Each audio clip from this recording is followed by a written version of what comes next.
Let's take the basic reality structure. We are actually creators of our own reality. Bashar actually says that the whole reality is just an illusion and a projection of our superconsciousness. So what we really need to change our reality and to allow ourselves to experience something better, something more, is something that will give us the permission, because our mind needs to structurize it and to make it look logical, which is of course how our physical reality works. And the further you are from the concept of reality creation, the more physical you are, the more you believe that this world is actually physical, we are not creators of our quantum realities, the stronger the permission slips have to be for you. So for someone who believes in witchy things but doesn't exactly believe that our reality is just the projection of our subconscious mind, burning dried roses under the moon surrounded with a bunch of crystals is gonna work just fine. And of course it depends on what you believe will happen after you do that.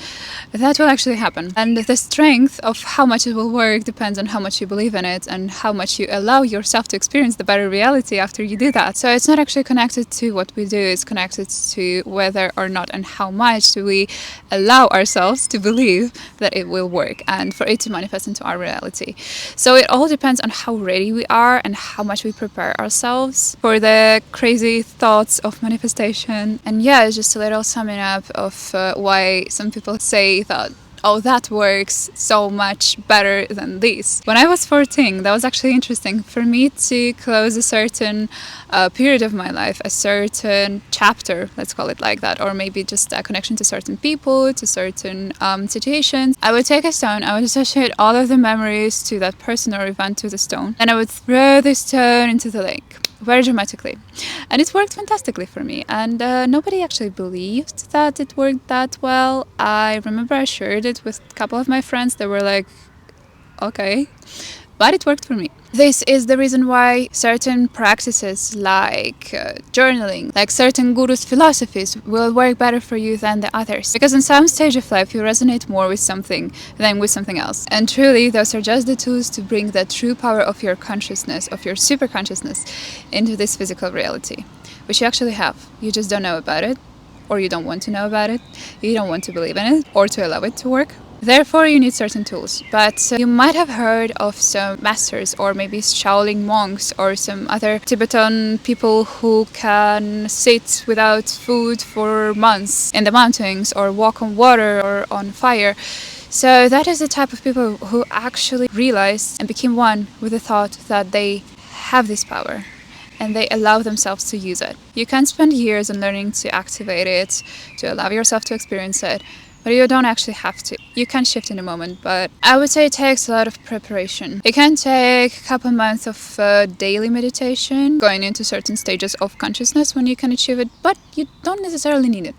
You don't necessarily need it, and as long as you find a nice permission slip, just use it. And then maybe you're going to elevate on another stage of consciousness where, let's say you read a nice book about spirituality, or maybe you just got enlightened. And you know the stories when some masters got enlightened just by looking on the bucket of water. So that's when the permission slips that will work for you may change, and that's completely alright. Just follow what works for you, and I would suggest not to argue with other people what works and what does not work, because everything actually works. It just depends on which stage of consciousness and allowing you currently are, or they are. And what I understood, and I cannot really judge other people because of it anymore, is that as you start to move through those level of consciousness, the whole universe starts to work differently for you. And I got involved in conversations with people who are on a different stage of their experience, of their maybe life path at the moment, and they were trying to convince me that no, this does not work like this cannot be like that,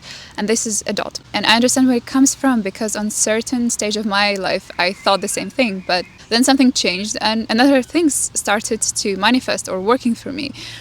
So it's really all about very individual experience, and remember that your universe literally doesn't work as someone else's universe. It also depends on the level you accept the responsibility for your life, or are you a victim, which I guess you know already. If you are a creator, you choose to create, and then you look at what manifests and you're like, oh, this must have manifested because I felt like this and that, and maybe I will just change it, and maybe I will manifest something else, and that what will certainly happen.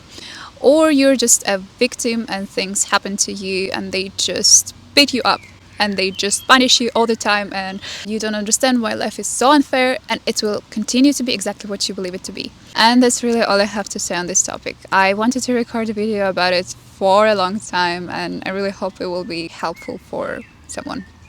If it was, please let me know down in the comments. And see you in the next video. Bye bye.